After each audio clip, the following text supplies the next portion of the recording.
Good morning. All right, there you are, and here I am. I'm Rich Holshoe, your moderator for today, and I'm pleased to welcome you to the Monadnock Summer Lyceum with today's guest speaker, Professor Robert Goodby. Before we get started, I'd like to thank today's musician, Virginia Eskin, for providing the music.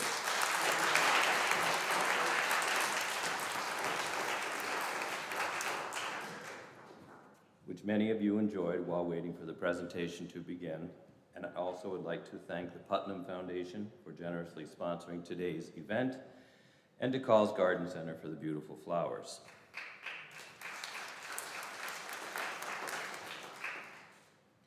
For many years, the Monadnock Summer Lyceum has brought outstanding world-class speakers to the Monadnock region to serve as catalysts to inform, engage, and inspire an active citizenry on local, national, and global issues. Today's talk is being recorded and will soon be available as a podcast and as a video on our website, monadnocklyceum.org. Programs are rebroadcast on WSMN 1590 AM the following Sunday at 10 a.m. and on WUML 91.5 FM the following Wednesday at 11 a.m. and the following Sunday at 3 p.m. As is the tradition of the Lyceum, after the presentation, our speaker will answer questions from the audience. Those present in the meeting house may write your questions on the yellow cards in the pew in front of you, and an usher will come around to collect them.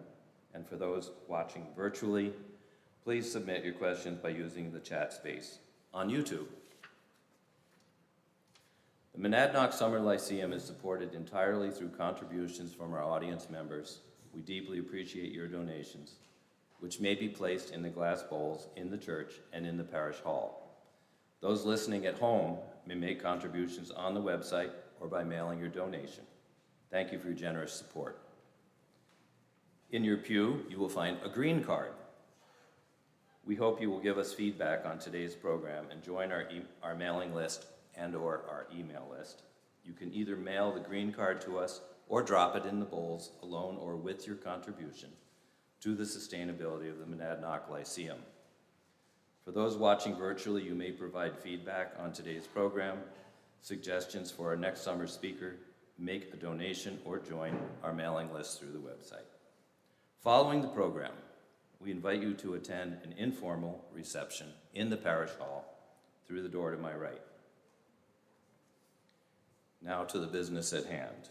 Our speaker today is Dr. Robert Goodby of Franklin Pierce University, centered nearby in Rindge, New Hampshire, where he is professor of anthropology and archaeology. Dr. Goodby is the recently published author of A Deep Presence, 13,000 Years of Native American History, issued with the support of the Harris Center for Conservation Education and the Historical Society of Cheshire County.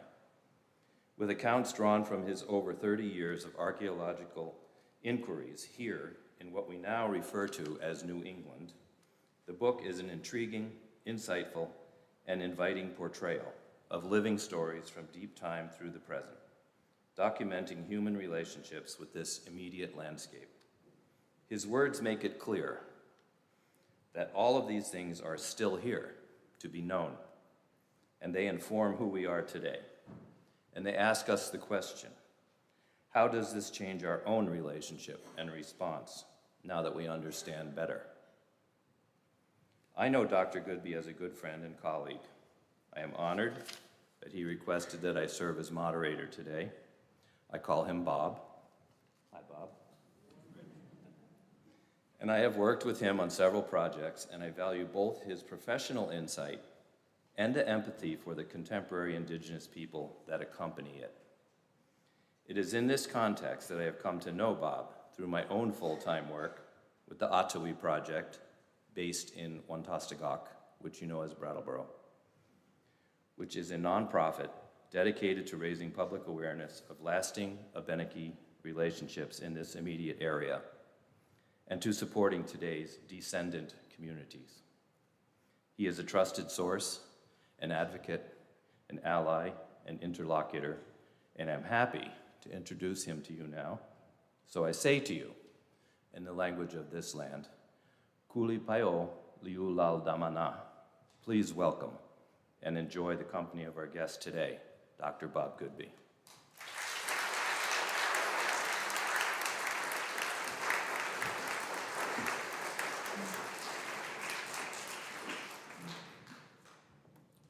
Thank you. Good morning. This is my first time speaking from a pulpit, so I will get used to it eventually. So thank you, Rich, and thank you to the folks who have organized the Lyceum series. So here we are, in a beautiful building that is listed on the National Register of Historic Places in the center of downtown Peterborough. And I'm an archaeologist. And the last couple of years, as we have been locked down with COVID, we have all had to adjust our lives. And my wife and I live in the next town over, and one of the things we got into a habit of doing was coming into Peterborough when we just had to get out of the house and getting some takeout food because that's all you could do. And behind the toadstool, there is a little park with a single picnic table, and we would go there, and we would sit, and we would eat. And every time we did that, my poor, long-suffering wife would hear me say the same thing, because I'd be sitting there, and I'd be looking at this location where the Nubanuset River comes into the Contoocook River, and looking at the flat terrain, the unusually flat terrain that we have right here in downtown Peterborough, and saying to her again and again and again, there had to have been an amazing Native American site here, because this is just the kind of place that the Native people would have liked to live. It's a good place. And here in the Monadnock region, we are in the southern part of Indakina, the traditional homeland of the Western Abenaki people. And there are a number of things that make it a good place, where we are right here in this building. The confluence of the rivers is a big thing. It's like being at the juncture of two main roads. The flat terrain and the soil. The geologists say what's under our feet here is something they call Adams sandy loam, which is a very well-drained glacial outwash soil, so that when it rains, the water just goes right through it. An ideal place for people to camp.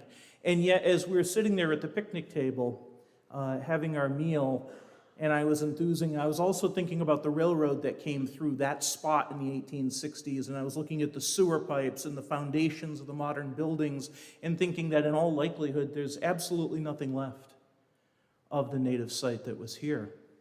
And so how, as an archaeologist, do you begin to write that history?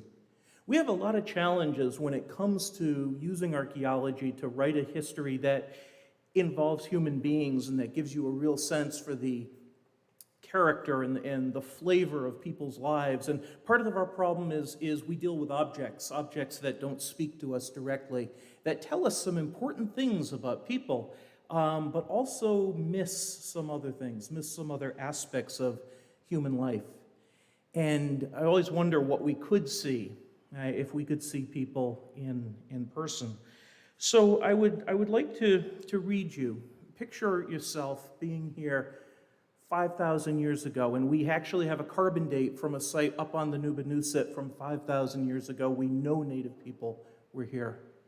But picture yourself in this spot 5,000 years ago, and what might you see from here? Okay? I think it would be forested. I think you would see that you were on the edge of a community camped at the mouth of the Nubanuset. Looking at it from a bird's eye view, you could see wigwams, dugout or birch bark canoes. You could see smoke spiraling from fires. You would see men, women, children, dogs. You would hear the sound of the pounding of pestles as nuts are ground into meal. You would hear people laughing and crying. You'd hear the sounds of a human community. And you'd realize that these people are both like and unlike you. And you might be struck by some of the differences, their hair, their skin, their eyes, the shape of their houses. But as you zoom in closer, it would become both more and less familiar. You'd see people working together. You'd see older children caring for younger children. You might see a young man whose long, black, shiny hair is carefully adorned with the shell beads that he collected on his trip to visit relatives along the ocean last summer. You might see a thin old man with cloudy eyes, thinking that he's already made his last trip to the ocean, looking thoughtfully at the young man. You would hear singing as a small group of people started to paddle up the Nubanussit to a marsh where they would spend the day trapping, fishing, and gathering medicinal plants. You might see a young woman who will be giving birth soon, whose inward-looking expression hides the thoughts of the baby she lost 2 summers before. Now you see people with complex, interesting lives that you can understand and appreciate all the things that you share with them. And then if you zoom out again and zoom back 5,000 years in time, and you see an archaeologist sitting there with his wife and wondering, how do you use this to tell a human story? And so that's what I want to try to do today. I want to talk about what the archaeology has told us about the first inhabitants of this region and some of the things we can do to make this part of a shared human history in this place. So what does the archaeology show us? It shows us quite a bit, a lot more than we knew 30 years ago. One of the things it shows us is that there is a depth to the human presence here. One of the best sites I've ever excavated was in Keene, and I know many of you have heard of it. It's a site from what we call the Paleo-Indian period, and it is the oldest dated archaeological site in all of New England. We have a radiocarbon date from 12,600 years before present, at a time when we know, also from radiocarbon dating, that there were still mammoths and mastodons here in New England. These people came into this area at a time of rapid climate change, encountering brutal, cold, windy conditions of a period the geologists call the Younger Dryas, when the winds were so powerful they actually sculpted sand dunes that geologists can still see today. They came into a world that has no counterpart anywhere on the planet. You can't go anywhere and see the environment they inhabited because it was cold and it was close to the glaciers, but it was so far south that they got more sunlight than any place in the northern latitudes today. It was a world that no longer exists, but archaeology can give us some insight into it. And what we have at this site in Keene are the locations where 4 families had built tents and spent the winter there. And then leaving in the spring, took down their tents and leaving behind a tent-shaped cluster of all their debris, with the ability for us to, in a sense, walk into their houses and ask all kinds of nosy questions. That's a long history in a region where most of the towns are thinking about celebrating maybe their 200th or 250th anniversary. The archaeology also shows us that there is a breadth to the native presence here. Most folks, if they hear about a native site being discovered, think, wow, that's rare and unusual. And it might be in some sense, but there were actually quite a few of these sites. People were here for a long time. There are more of them than we realize. They're all around us. I got a sense of this about 25 years ago when the Army Corps of Engineers that manages the McDowell Reservoir here in Peterborough decided that as part of their responsibilities, they needed to know about cultural resources along the reservoir and in the impoundment of the Nubanussit River. So they hired an archaeological firm to do some survey to see if there were any sites there. And doing the most minimal, bare bones amount of survey, a few little test pits here, a few little test pits there, they found 7 Native American sites just within the impoundment area of the reservoir. After working for years out on the Connecticut River or on the Ashwillet River in Swansea, a few years ago with my students at Franklin Pierce, I decided to focus on the area right around campus, which is an interesting place. It's where sort of the headwaters of the Merrimack River drainage and the Connecticut River drainage butt up against each other so that people traveling by canoe between those 2 places might naturally cross there, but we knew nothing about the native history here.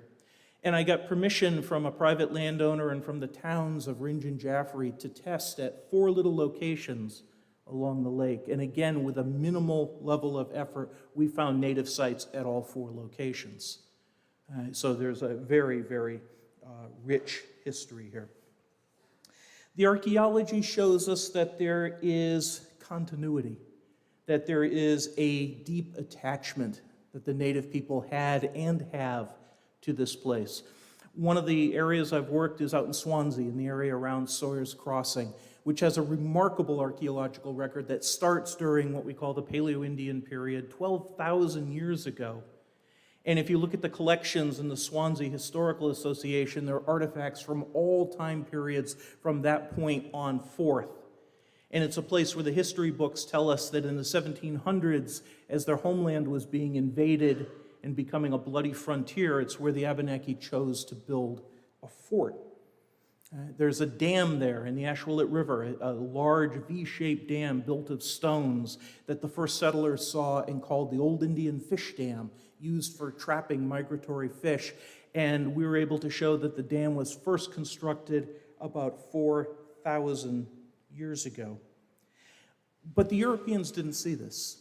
They saw native people who didn't seem to be anchored, who didn't seem to be attached, because they wouldn't spend all year in one place. They would leave and then come back later on. And they saw that as a mark of impermanence, but it's not, because they kept coming back to the same places year after year in generation after generation, in some cases for 12,000 or more years.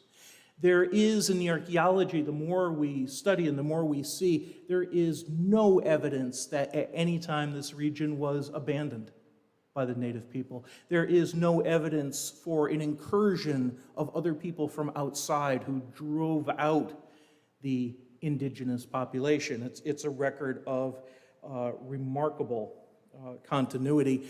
And in that sense, those people who were living at the Paleo-Indian site in Keene 12,600 years ago, I think were very likely the ancestors of today's Abenaki people. So it really is a remarkable story. The archaeology also shows that there's a story here, a narrative, a chronology. Oftentimes folks will ask me something like, well, how did the native people bury their dead before the Europeans got here? It's an interesting question, but there isn't one answer to it. If people were here for 12,000 years, there was in that 12,000 years as much change, as much dynamism as you're going to see in the history of any people. So there isn't one answer to that question. There's a story that you have to tell. And that story begins with the end of the Pleistocene. It begins with the retreat of the glaciers. It begins with people adapting to incredible climate change, facing dangerous animals, dealing with brutal cold. And then in the archaeology, we see other changes dimly reflected in differences in where people are settling, differences in artifact styles, patterns that we are really good at documenting but not so good at explaining. We know at some point the bow and arrow replaces the spear as the main hunting weapon, but we don't know for sure when or why. We know that about 3,000 years ago, clay pots begin to be made, but we only have theories as to why that happens. Okay? And we know how the forms and decorations of different tools change through time, but we're not sure why. We know that the corn and beans and squash that the English wrote so much about when they saw native people planting them, we know those begin to be used here about 800 AD or so, okay? And just as a supplement to the existing economy. But again, we don't know why. The archaeology also shows that there are broad connections. The native people of this region were never isolated. It's tempting to think of Stone Age hunting and gathering people as living in a very small world, but the archaeology tells us just the opposite.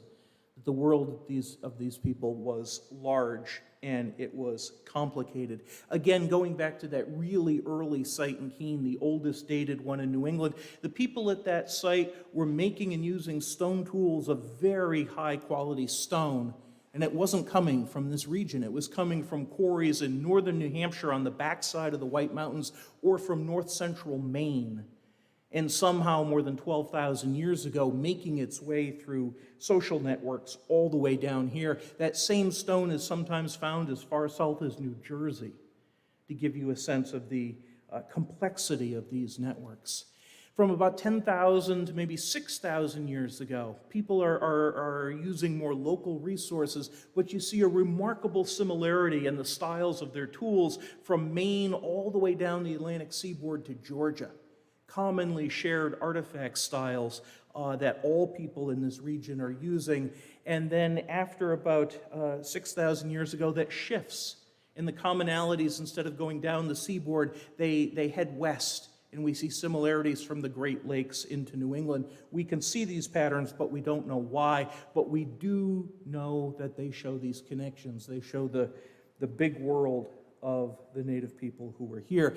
That fish dam in Swansea that I mentioned, when I first saw that, I said, because we hadn't really seen anything like this in New England, I said, well, this is remarkable. But it turns out it's not that remarkable, because native people in other parts of North America, from the mid-Atlantic all the way down to Alabama, were making the same kinds of dams. Once again, the people here are part of a very large world. We see connections with the Midwestern mound-building cultures from 2,000 and 3,000 years ago. We see artifacts, tube pipes, and beautifully made stone tools coming, made of stone from Ohio, showing up in cemeteries in northwestern Vermont. The connections here are extensive. And even here in Peterborough, we see these. Now, the site that would have been where we are right now is mostly, maybe entirely destroyed. I try not to think about it.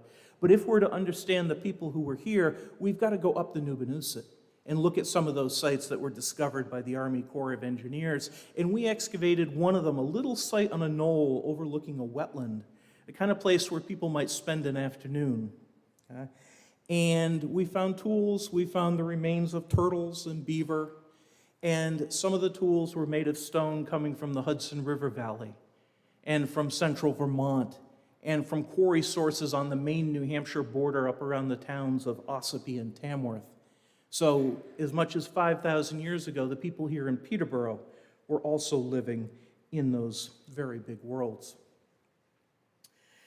The archaeology also shows us a story not just of continuity, but it leads us into a remarkable story of survival.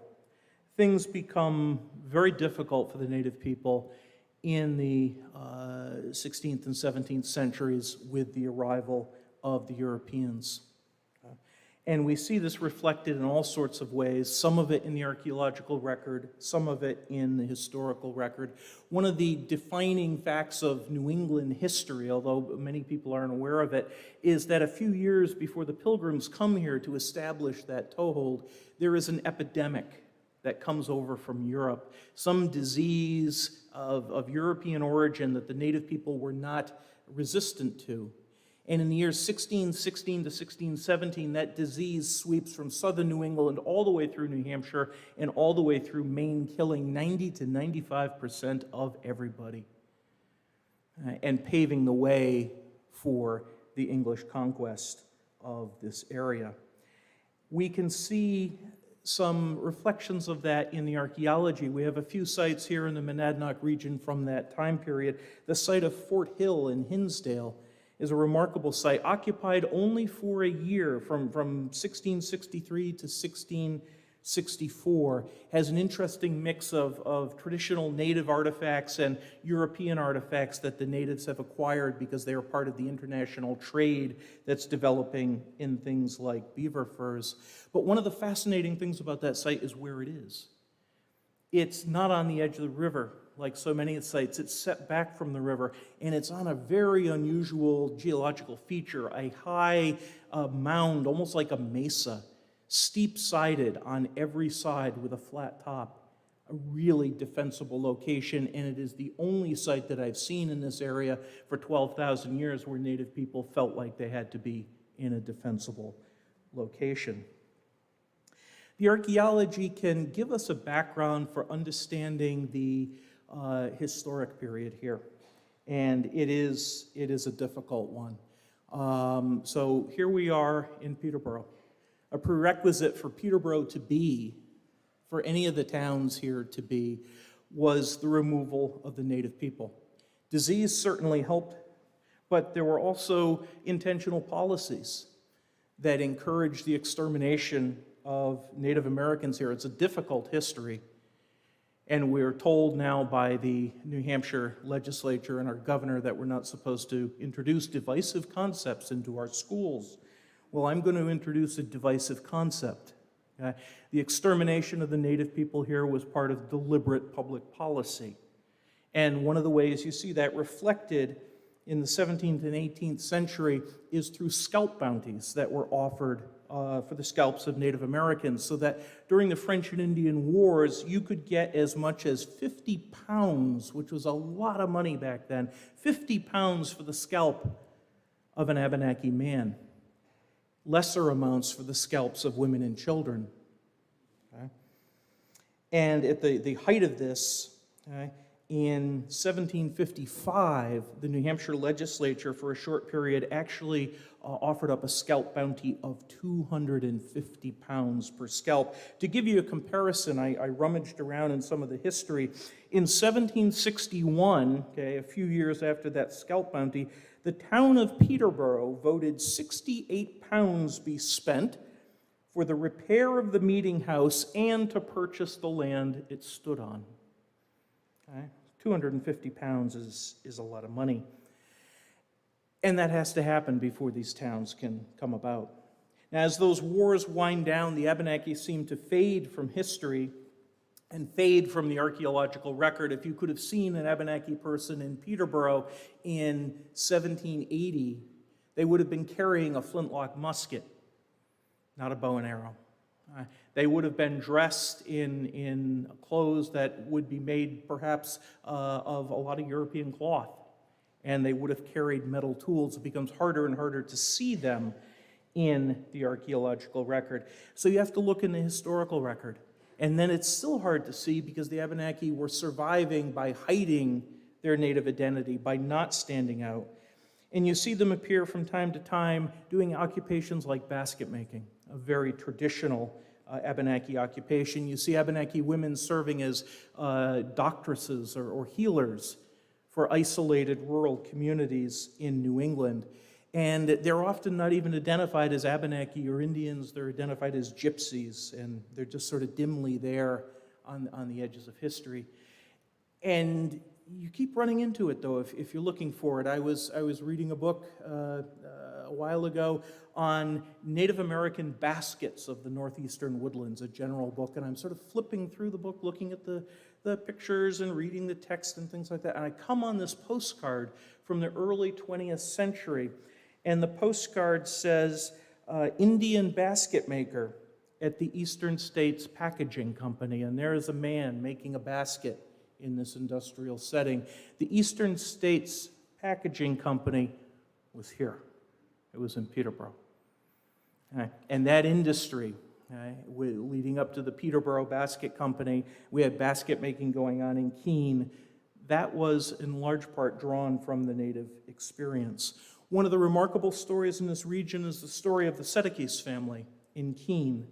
Israel Sedekis and his wife Mary were Abenaki people who were living in the Abenaki community in Monadnock up in Quebec, and in the 1880s decided to move. Life was hard. They were looking for a better life. And they came down the Connecticut River in a canoe and ended up settling in, of all places, Keene, New Hampshire, where they did well. They raised a large family. They became well-liked and prominent members of the community. Israel Sedekis was a deacon of the Episcopal Church. He made a living making baskets and using traditional Abenaki skills to make ash splints, to cane chairs, and things of this sort. It's really a remarkable story. But even in the late 19th and into the 20th century, there were struggles here with the acceptance of Native people, and even with the acceptance of the Sedekis family. There was good old-fashioned racism that had been going on for a long time. One anecdote, and this is from a wonderful book called Woven Through the Sweetgrass, which is assembled by the Sedekis family, a collection of stories about their family's experience in Keene. I'll just read this one briefly. This is about Margaret Sedekis, one of the 12 Sedekis children. And one of the things Margaret did was she was a milliner. She established a millinery shop right off the square in downtown Keene. But here's a story from her childhood. Margaret, my mother's sister, was born in 1890, the fifth of the 8 surviving children of Israel and Mary Sedekis. While she was still in grade school, she went to live in the household of the local doctor as a domestic worker, chosen over her sisters because, as the doctor said while he looked over the girls, he would take the one with the lightest skin. She received no pay, only room and board. Her duties began in the morning when she served and cleaned up at breakfast before she could leave for school. Often, to avoid being tardy, she ran from the house with her hands still wet from washing up the family dishes. As a result, she suffered from severely chapped, cracked hands during the winter months. Fortunately, her father observed the condition of her hands on the occasion of a visit home and ended her employment in the doctor's household. There are other things about the Sedekis family that echo these themes. They were not isolated. In his basket making, Israel Sedekis routinely made trips back up to Monadnock to collect supplies and tools and other sorts of materials. Those connections persisted. But there was still uneasiness about the presence of native people here, about the presence of Indian people. And one of the phenomenal things is that on the birth certificates of the youngest of the Sedekis children, there's this remarkable thing where both of the parents in the category where it identifies their race, both Israel and his wife Mary are identified as Indian in terms of their race. And yet their children are identified as white. And the family story is that that was done intentionally by the folks at the hospital who liked the Sedekis so well, they assumed they were doing them a favor by stripping that away from them. You see a similar sort of ambivalence and conflict when you look at the birth certificates. And I went and looked at some of the other records, including the census records for the Sedekis family. The census records tell a very interesting story. In 1900, when the census taker came along and listed all the members of the family, they were all identified in the term that said race. They were all identified as Indian. Okay. 1910, they were all identified as white. And if you look at the form, you see the little very neatly written it says W.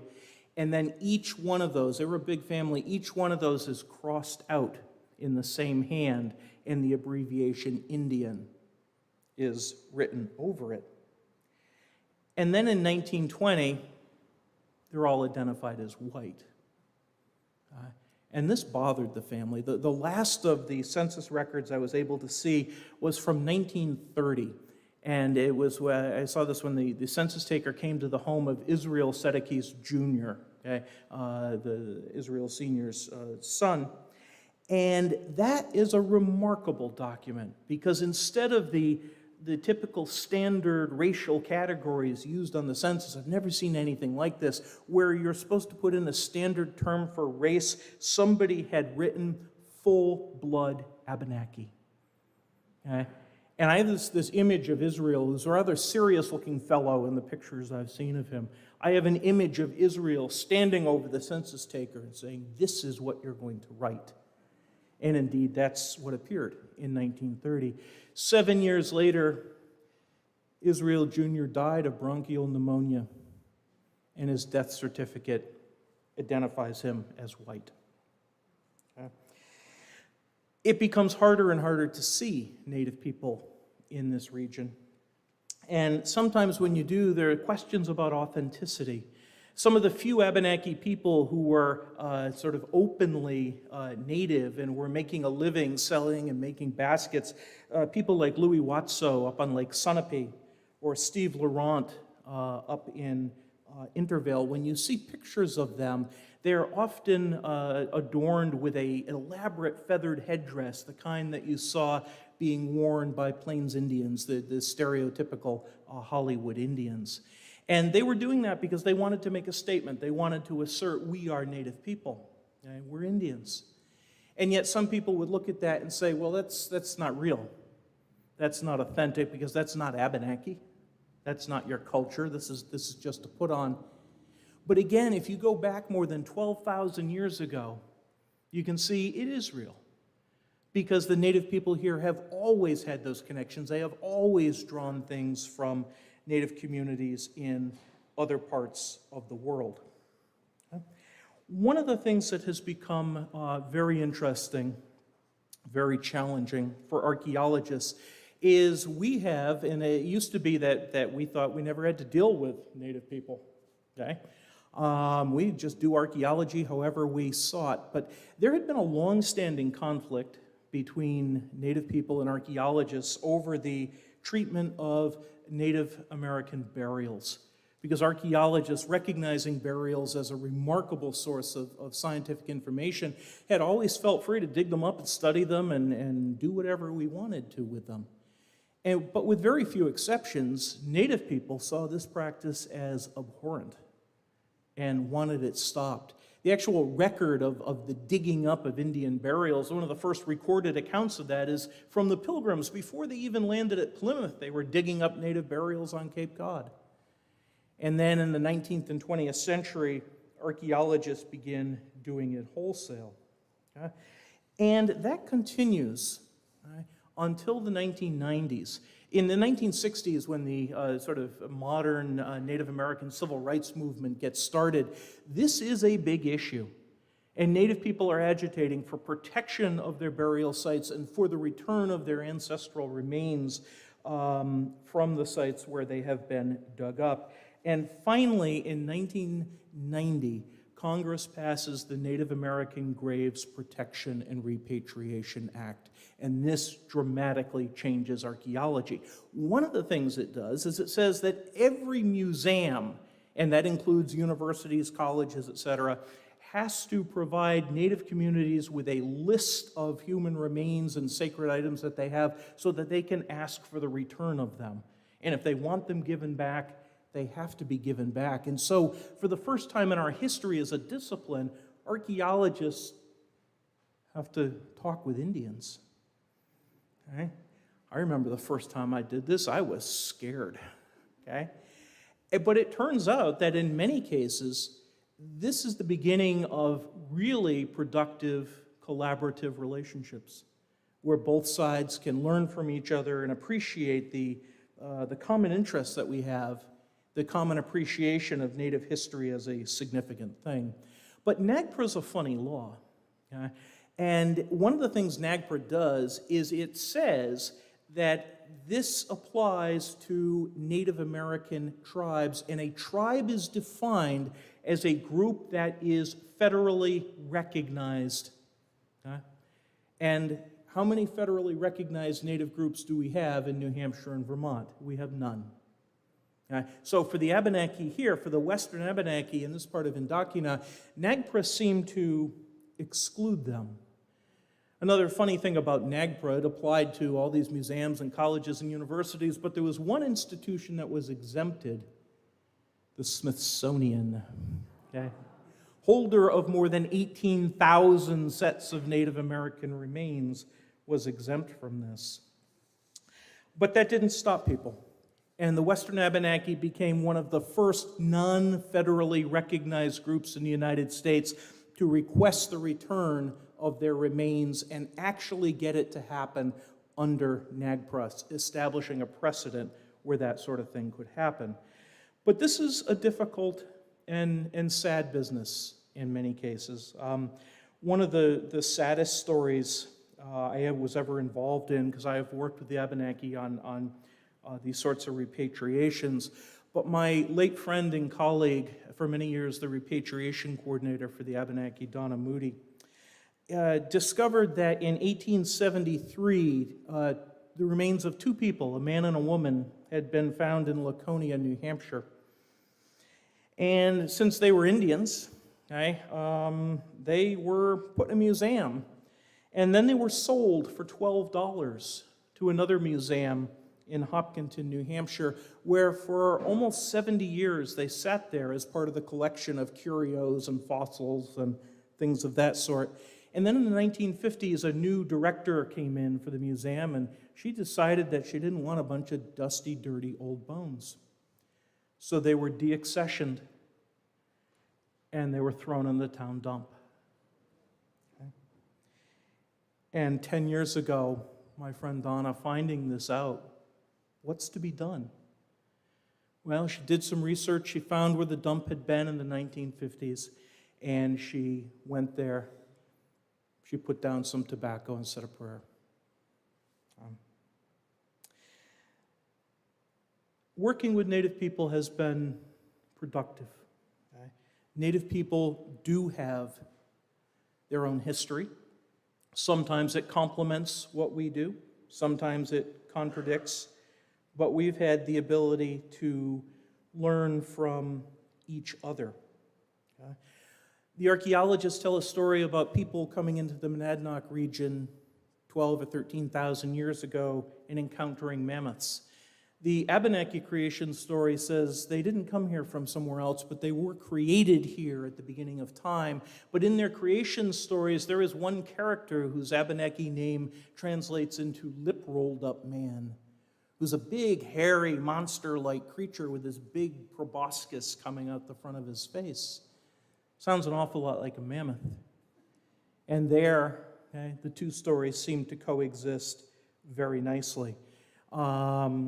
And I'm hoping that that relationship continues. Working with the Abenaki will make the archaeology, it will make the history richer, more inclusive, and ultimately a lot more interesting and relevant. And one of the big revelations for me doing this sort of work is that I am not studying a past, I'm not studying a history that is dead and gone and over. I'm studying something that is still very much ongoing. So I would like to end by reading the last chapter of my book. Now, be of stout heart. It's only 1 page long, okay? I'd like to end by reading the last chapter, but to sort of set the scene, the book begins in Bellows Falls, Vermont, where there are a series of really remarkable carvings on the cliff face right at the falls that were made by Native people we don't know how many years ago. And they're mostly human, sort of abstract human faces. And that's where the book begins, and it's also where the book ends. In 2008, my friend and colleague Gail Golek, who has spent years documenting archaeological sites around Bellows Falls, shared an interesting story. A local history published in 1907 recounted that many of the older residents in town remembered that up until the mid-1850s, Abenaki people still came back occasionally from Quebec to spend the summer and early fall around Bellows Falls in the surrounding area. Small groups of Abenaki would camp on either side of the river above the falls on the outskirts of town, fish, and sell baskets to local residents. This account claimed the last Native family came to the area in 1856 when an old man, his wife, and their 2 sons arrived in town. When asked why they had come, the old man said he wanted to die and be left with his ancestors. And his family set up camp along Governor's Brook in North Walpole and stayed all summer and into the fall. He died late in the fall and was buried in an unmarked grave in the Catholic cemetery in Bellows Falls, only a short distance from where those enigmatic faces carved on a rock ledge watch the water cascade southward on its way through Indakina. Were these really the last Abenaki people to come to Bellows Falls? While many town histories deny the existence of the Abenaki, the ones that don't often bring their history to an end with romantic stories of the last Indian, thereby denying their existence in the present. This fiction has been put to rest by a renaissance in the last 50 years in which Abenaki activists, elders, scholars, linguists, and artists have revitalized their culture and obliged the rest of the world to acknowledge their long presence in this region and the remarkable story of their survival. The history, archaeology, and experiences of Native people reveal ancient continuities and traditions embedded in a web of kinship and culture that spans thousands of miles, a deep presence that has somehow survived the awful trials of history in the modern age. This is the story that is worth telling and retelling, even as it continues to unfold. Thank you very much.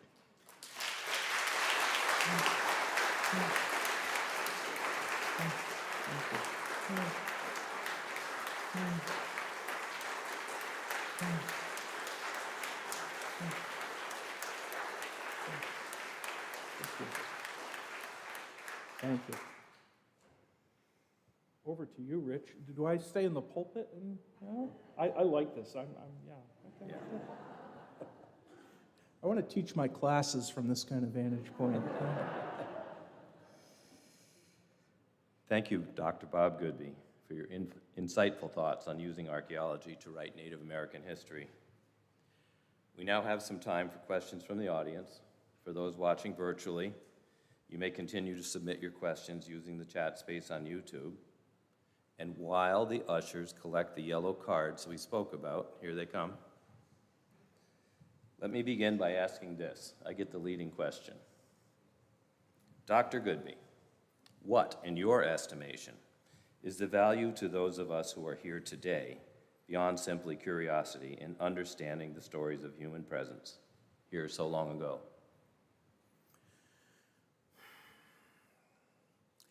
I think there are a couple of important things, and in a way, you could say, why is this story important at all? And yet, look at this room. It's a beautiful summer day on a Sunday morning, and look at all the people who have come here to hear this story. For some reason, this is important to folks, not just folks who have Native ancestry, but most of us here who do not. And I think there are a couple parts of that. I think one is it's important to know about the place we live, the place we call home, to know its real human history, all its complexity and beauty and ugliness, and this is part of the story. I think it's also appealing to people because, in a way, it's simultaneously both so immediate, right here under our feet, and yet in some ways it's so exotic and far away and remote. For non-Native people, it's an entirely different culture, and it can be thousands of years removed, and I think that's just sort of inherently intriguing. But I think ultimately the importance is it opens us up to the idea that we really do live in a diverse world. We live in a diverse community. It has a diverse history, and all of that has value. I'm not sure how well I did there, but... Thank you. Uliwani. The questions are coming in here. I'll start with these in front of me. Is there archaeological evidence that the Native people in New England had contact with those in the far west? Yeah. Archaeological evidence for those in the far west, not directly. And in terms of direct evidence of long-distance contact, that would extend out to the Midwest area, to Ohio, Illinois, when we see artifacts from those areas appearing on occasional sites particularly in Vermont, rarely in New Hampshire. That's about as far west as we get for direct evidence. But if you think about it, if the people here have connections that extend out to Ohio and Illinois, those Native people in Ohio and Illinois have connections that extend even further west than that. And what they are doing and the way their cultures are evolving are shaped by those connections, and they in turn shape the people to their east. So even if you don't have evidence of a direct connection, I think you can be open to that possibility of that very big world. And in a time before any kind of modern transportation, having connections between northern New England and the Midwest is pretty impressive all by itself. Ulioni Mina, thank you again. Do we know how many indigenous people were here when diseases decimated the population of the Abenaki people in the 1600s? Do we know how many Native people were here? No, we do not. We do not. There's almost no data to use to try and understand that. And again, you can take where we are in downtown Peterborough. It might have been possible at some time to study all the archaeological remains right here in this area and estimate maybe the size of a community and then extrapolate, how many people would have been in that. But that's all gone. We don't have a single site in the state of New Hampshire where we can say, okay, at the time this site was occupied, we can confidently say how many people were here at that time, never mind an overall estimate for populations. The one attempt at this, and God bless them because it wasn't easy, but in the mid-1970s, a demographer from Berkeley estimated pre-contact Native American populations in New England, and his estimate for New Hampshire was 10,000. Okay. I wouldn't take that just with a grain of salt. I'd take it with a block of salt, the kind you buy for your horses. But certainly, lower than it is today. But we really do not know. Thank you, Bob. Another question: are there museums that you can recommend that treat this history well? Museums that treat this history well. There are quite a few.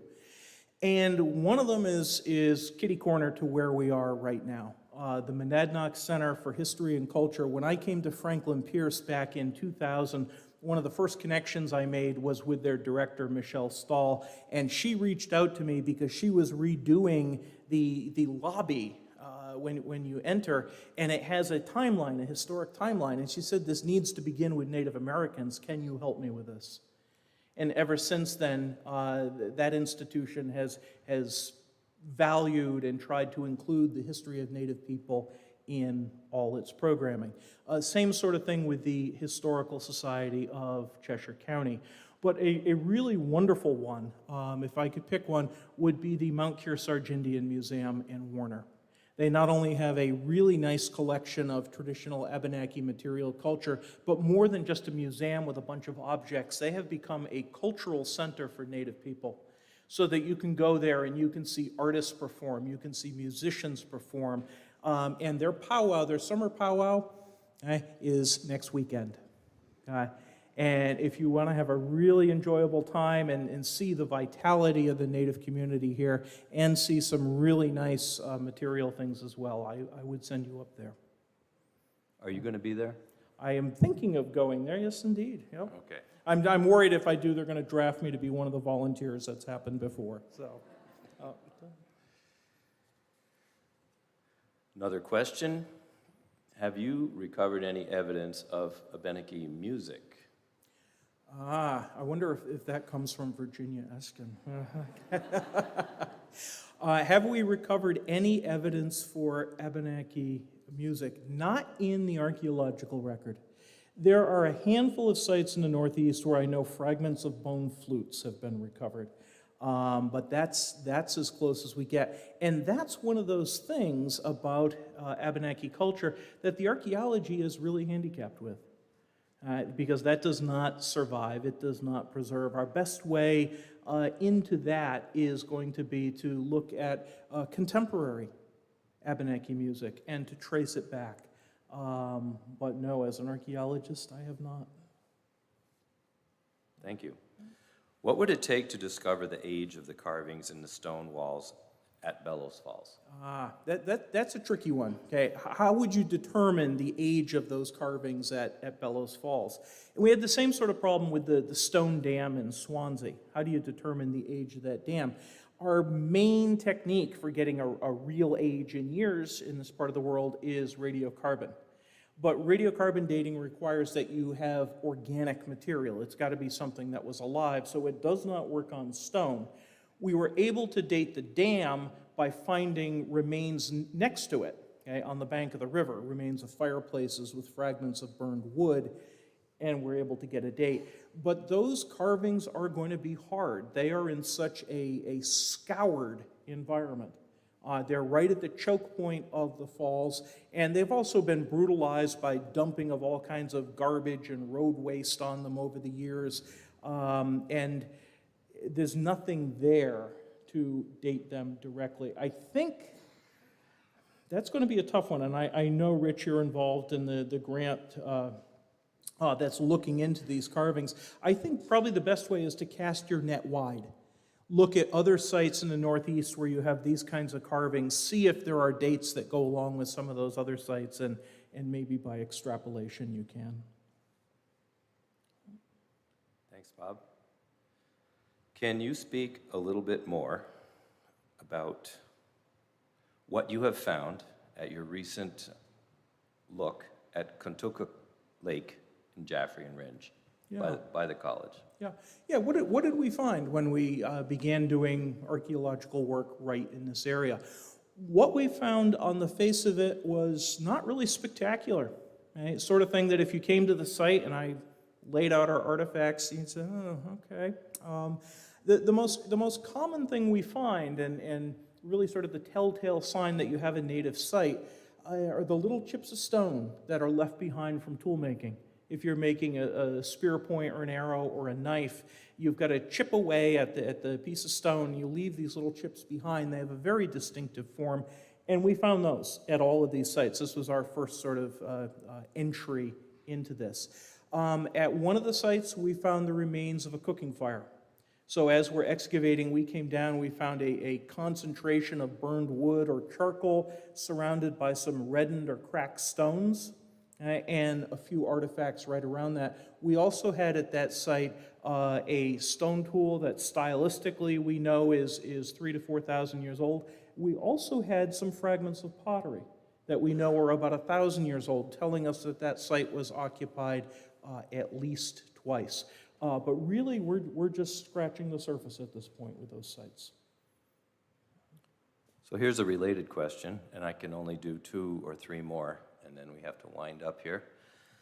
Are there examples of Abenaki pottery, shards or whole pieces, that are available for viewing while we're talking about that subject? Yeah. Where would one see good examples? If I were looking at some of the native pottery from this area, there are 2 places I would go. One is the Mount Kearsarge Indian Museum. They have a couple very nice pieces on display. But the other is the Millyard Museum of the Manchester Historic Association in Manchester. They have an immense collection of artifacts from right around Amoskeag Falls, including some really beautifully decorated pottery, some mostly reconstructed pots. So that is, I think, where I'd direct people. Here's a good leading question. Okay. Where do you dream of your next digs in the Monadnock region? You know, yeah, where would I like to dig in the Monadnock region? In all honesty, and this is one of the things I love about archaeology, the best sites I've worked on are just ones I stumble on. I didn't plan on digging behind the middle school site in Keene and finding an almost 13,000-year-old site. I was hired to do it because they needed a federal permit, and lo and behold, I've got a wonderful project. That's the way a lot of my stuff happens. But you know, as I was getting ready for this talk, and I was looking at aerial photographs and maps of downtown Peterborough, and thinking, because I started off on sort of a downer. There's this remarkable site here, and it's all gone, it's all been destroyed. But I don't know that for a fact. And as I was looking at those aerial photos, I was wondering, what about this area? Could there be something intact there? Or what about over here? My second summer in archaeology, I actually spent working in the heart of urban Manchester on a remnant of a remarkable site that had 6 feet of deposits, and it was wedged in between 2 highways and 2 gas stations. Okay? Have we got something like this right here in downtown Peterborough? I think that would be really wonderful to find and to take a look at, and to sort of bring that history right back here. So, yeah. Can I come? What do you think? Yes. Yeah. Okay. Yep. Thank you. And one last question from your view as an archaeologist and looking forward. How do you believe those living in the Monadnock region can and should acknowledge Native American history of the region? Yeah. How do we acknowledge the Native history here? I think there are a number of ways that you can do that. I think it certainly has got to begin with talking with Native people about how they think that acknowledgement should take place and involving them in that process, and that's something that's happening. One of the really remarkable trends, because this wasn't happening 5 years ago, there has been a real move toward having recognition or acknowledgement statements by different institutions who have, you know, on a plaque by their entrance or at the start of a talk, they'll have a statement that says, we just want to acknowledge, and I'll just make up my own here, we just want to acknowledge that we are in Indakina, the traditional home of the Western Abenaki people. I think those things are important because it brings that history to light. It doesn't permit that invisibility that's been imposed on Native people, and it makes people think, okay, not only about the depth of the history, but what happened to the Native populations that were here? What were the details of that history? And this, I don't know if this is pushing the analogy too far, but I was really struck a few years ago. My wife and I went to Europe, and in some of the cobblestone streets of the cities we were visiting, among the cobblestones, there'd be a little round piece of brass. And etched on the brass was the name of the Jewish family that had lived in that house, okay, before the Holocaust. And it was subtle, but it was there. It wasn't going to let that history sort of go away. And I think those are good things. But I also think the acknowledgement is not just about the past. It's not just bad things happened in the past, and let's be honest about it. But I think it's acknowledging that there are Abenaki people in our community today and making space for them and making space for their history. Because let's make no mistake about it, these acknowledgement statements are very nice, but none of that land is going to be given back. Okay? There are other sorts of things that we have to look for, and the way to do that is through collaboration with Native people. Uliwani, niwadsi Indi dam bena asqua no di bena yodali. And that's why we say we are still here.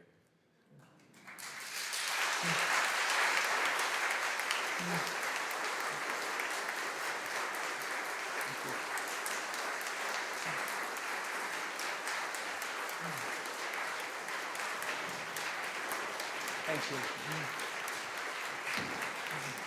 Thank you very much. Thank you.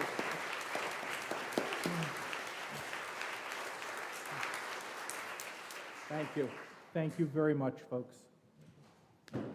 So I want to say thank you, Professor Goodby, for sharing your time and expertise with us. We hope you have enjoyed today's live broadcast of the Monadnock Summer Lyceum. Thank you for your support of our 2022 season. Please join us in 2 weeks on the 17th of July to hear Tom Wessels, another good friend, talking about coevolution, the model for humanity's sustainable future. Now, please join us for an informal reception in the parish hall through the door to my right. There you will have the opportunity to engage in further conversation with our speaker and to enjoy cold drinks. Please respect social distancing when approaching our bookseller, and our speaker, Bob, will be signing copies of his new book.